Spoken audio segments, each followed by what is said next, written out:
Assalamualaikum warahmatullahi wabarakatuh. Salam dan bahagia. Perkenalkan, saya Dian Tri Rizka Ekawati. Saya guru dari SMK Negeri 1 Bakung. Saya merupakan calon guru penggerak angkatan 10 dari Kabupaten Blitar. Pada video kali ini, saya akan melakukan aksi nyata modul 2.3 coaching untuk supervisi akademik. Pada video ini, saya akan ditemani rekan sejawat saya, yaitu Ibu Alfiatul Hasanah. Baiklah, mari kita menuju kegiatan pra-observasi. Selamat pagi Bu Alfi, bagaimana kabar jenengan hari ini? Alhamdulillah, selamat pagi Ibu. Sehat? Alhamdulillah. Jadi begini Bu Alfi, kali ini kita akan melakukan percakapan pra-observasi sebelum nanti saya melakukan observasi di kelas yang jenengan ajar, kan Ibu? Jadi silakan. Tujuannya nanti dengan percakapan ini bisa membuat Bu Alfi ini lebih siap, lebih percaya diri, dan tentu saja nanti ada beberapa hal yang akan kita diskusikan bersama. Jadi akan ada beberapa pertanyaan yang saya ajukan untuk panjenengan. Boleh Ibu? Boleh, silakan. Oke.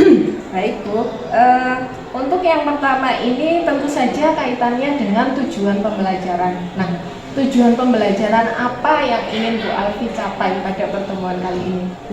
Tujuan pembelajaran kali ini yang ingin saya sampaikan adalah siswa mampu menganalisis teks narasi, terutama legenda, kemudian mampu menganalisis struktur teks dan ciri bahasa yang digunakan dalam teks legenda.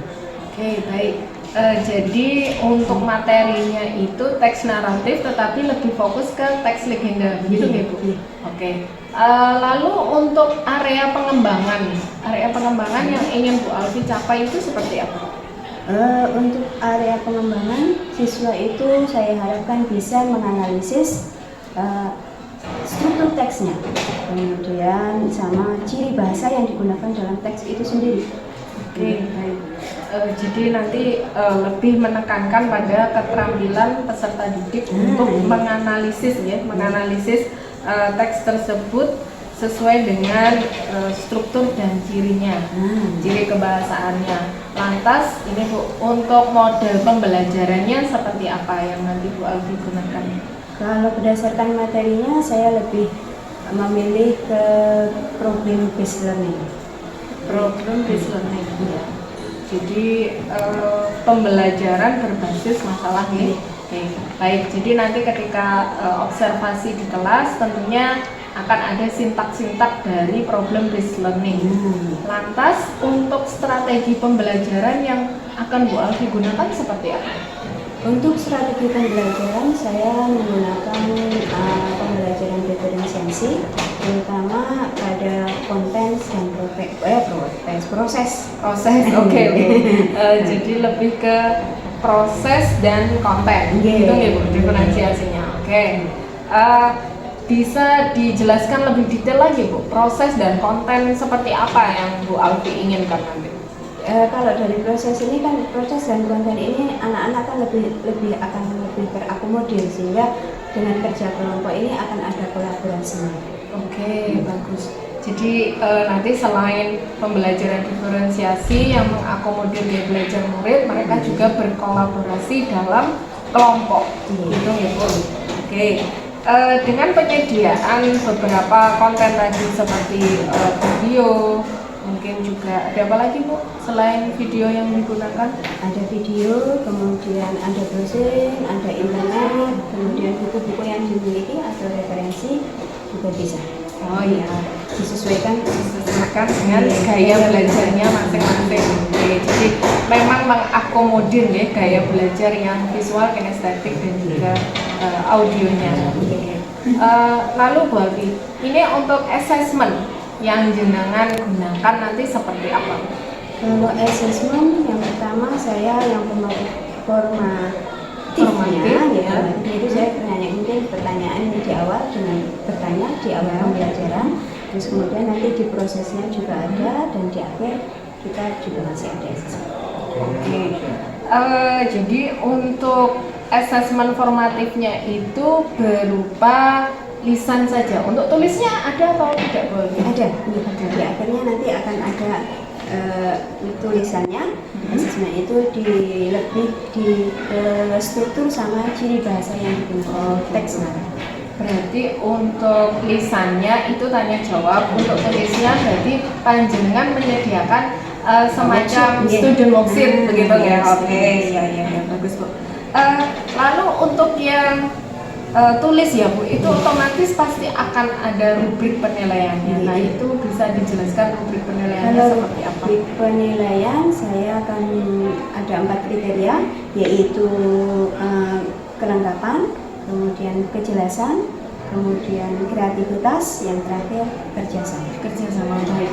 Lengkap sekali Bu. Jadi rubrik penilaiannya ada tadi kelengkapan, kejelasan, kerjasama juga ya Bu, sama kreativitas. Oke, kreativitas dari murid-murid.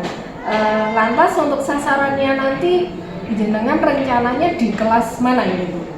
Karena kemudian ngambilnya hari Kamis, kebetulan saya ngajar di kelas 11 TKJ.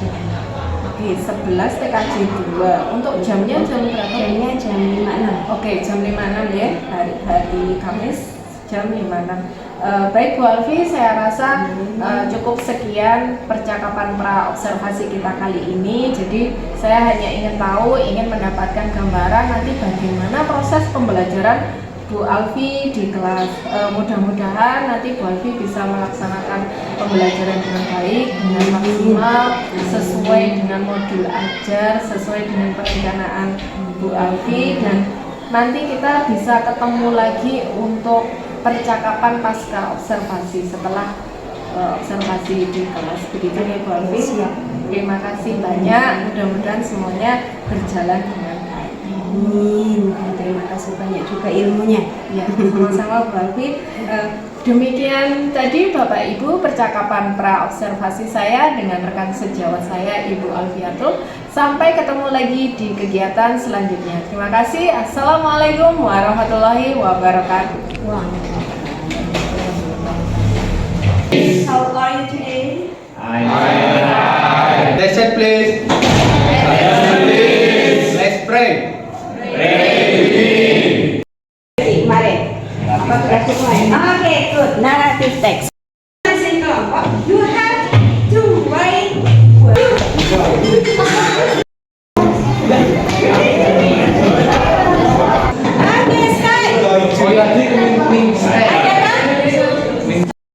Do you still remember who is Maripold? The English, so I did student be able to identify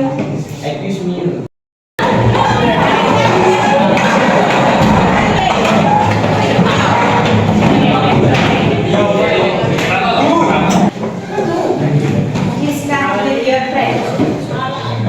Itu kamu analisis dari definisi teks itu, oh ini sudah termasuk naratif teks. Oh orang membuat ini atau memaksa ini, apakah itu naratif?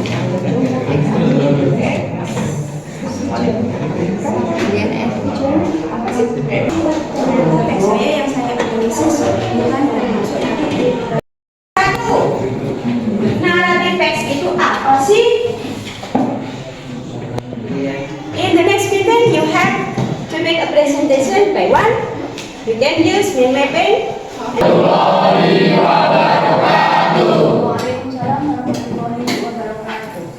Thanks and see you later.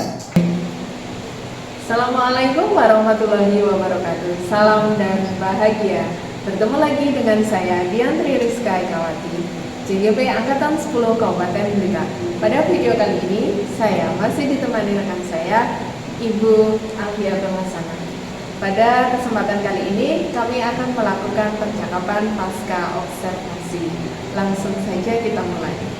Selamat pagi Bu Alfi. Selamat pagi. Sehat? Alhamdulillah sehat. Senang sekali kita bisa bertemu lagi ya Bu. Jadi pada kesempatan kali ini kita akan melakukan percakapan pasca observasi setelah kemarin saya mendapatkan kesempatan untuk mengobservasi dengan di kelas. Lalu tujuan apa yang ingin Ibu capai dari percakapan kita kali ini? tujuan dari percakapan kali ini tentunya saya ingin mendapatkan umpan balik dari Ibu dari pembelajaran yang telah saya lakukan kemarin berdasarkan pengalaman Ibu. Baik, jadi tujuannya panjenengan ingin mendapatkan umpan balik untuk bisa memperbaiki proses pembelajaran ya. Bagaimana perasaan jenengan setelah melaksanakan pembelajaran? Lega kan ya, meskipun ada beberapa hal yang tidak terlaksana atau mungkin tidak sempurna untuk dilaksanakan. Syukurlah sudah lega nih Bu. Lalu bagaimana ini? Saya ingin tahu ya, bagaimana perasaan jenengan waktu saya hadir di kelas menjadi supervisor bagi jenengan? Grogi banget. Tentunya grogi banget di awal-awal itu sempat mengalami grogi, tapi kemudian dalam proses pembelajaran lama-lama rasa itu berkurang.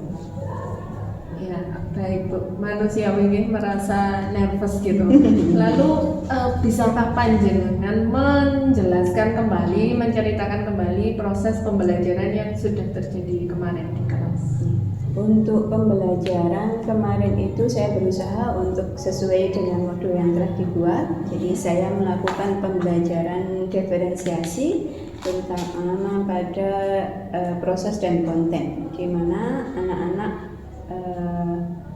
terlibat langsung, berkolaborasi, belajar kelompok, dan mereka mempunyai kesempatan untuk mengakses konten melalui video, melalui internet, atau dengan buku-buku referensi yang mereka punya. Iya, dari penjelasan jenengan tadi ini juga sudah sesuai dengan catatan saya. Jadi diferensiasi ini sudah dilakukan. Lalu mereka berkolaborasi sesuai dengan gaya belajarnya masing-masing. Pertanyaan selanjutnya ini Bu, selama proses pembelajaran kemarin itu hambatan apa yang jenengan hadapi? Banyak Ibu, karena persiapan yang tidak matang mungkin. Yang pertama itu saya merasa LCD, saya tidak menggunakan LCD, sehingga pas ketika saya harus mengulang materi pembelajaran yang sudah dilakukan itu anak-anak kayaknya nyambungnya lama. Terus yang kedua, karena suara saya yang pelan, lebih keras dari anak-anak, mungkin yang di bagian belakang itu tidak mendengar, sehingga mungkin agak rowdy juga. Ya perlu speaker aktif.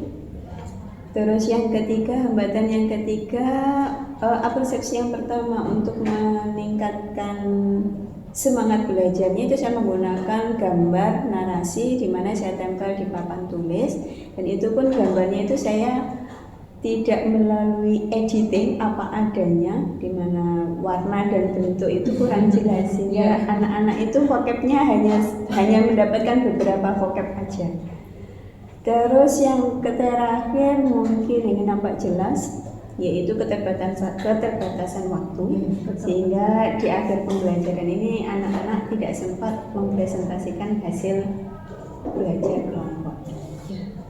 Jadi tadi beberapa yang saya notice ini juga selama pengamatan saya di kelas itu memang tidak adanya LCD proyektor, dan juga memang kemarin itu yang di belakang sempat chaos juga, karena ya itu tadi sudah jenengan jelaskan bahwa suara kan jenengan masih terlalu lembut. Lalu ada juga gambar narasi yang tidak melalui proses editing ya, sehingga warna dan gambarnya mungkin kurang jelas, dan keterbatasan waktu. Selain dari yang sudah jenengan jelaskan tadi, apa masih ada hambatan lain? Mungkin dari siswanya juga ya. Kalau dari siswa itu anak-anak itu kurang aktif gitu.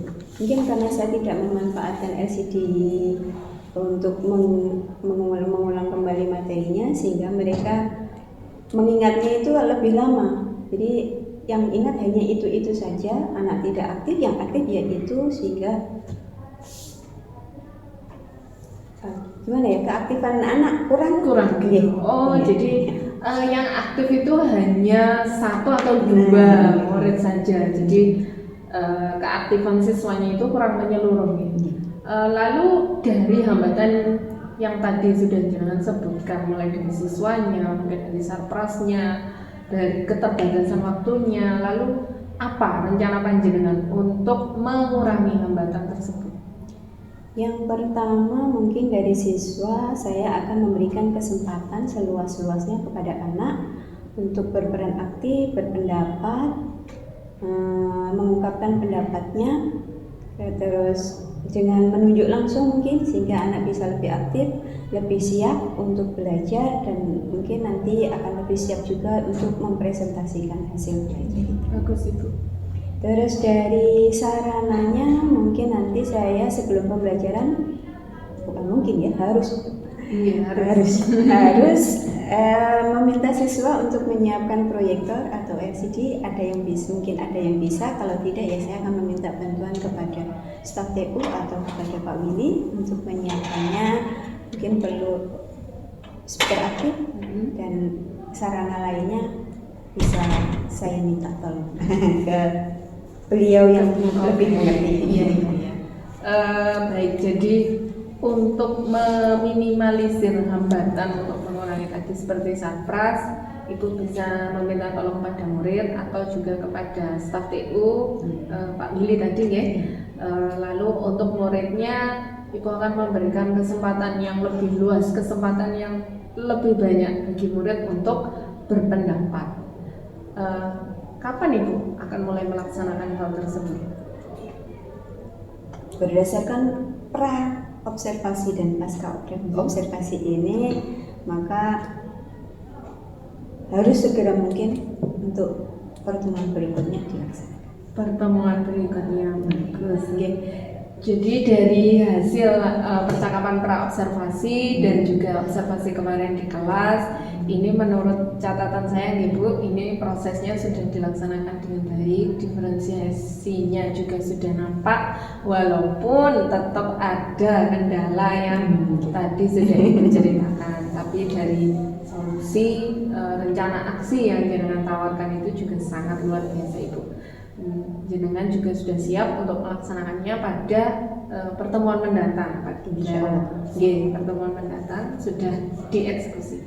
Mudah-mudahan dari solusi tersebut bisa semakin meningkatkan kualitas pembelajaran Ibu di kelas, yang tentu saja tetap berpihak pada murid dan juga mengoptimalkan potensi murid. Jadi begitu saja Bu Alfi pertanyaan dari saya sampaikan terima kasih karena panjenengan sudah bersedia saya observasi di kelas, sudah membersamai saya sejak awal dari pra observasi sampai pada kegiatan pasca observasi ini. Sukses terus Ibu.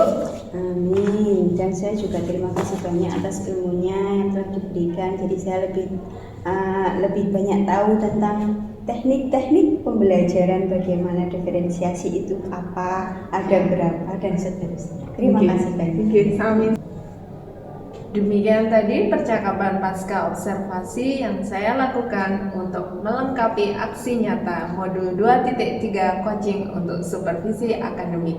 Sampai ketemu di kesempatan selanjutnya. Terima kasih, salam dan bahagia. Assalamualaikum warahmatullahi wabarakatuh.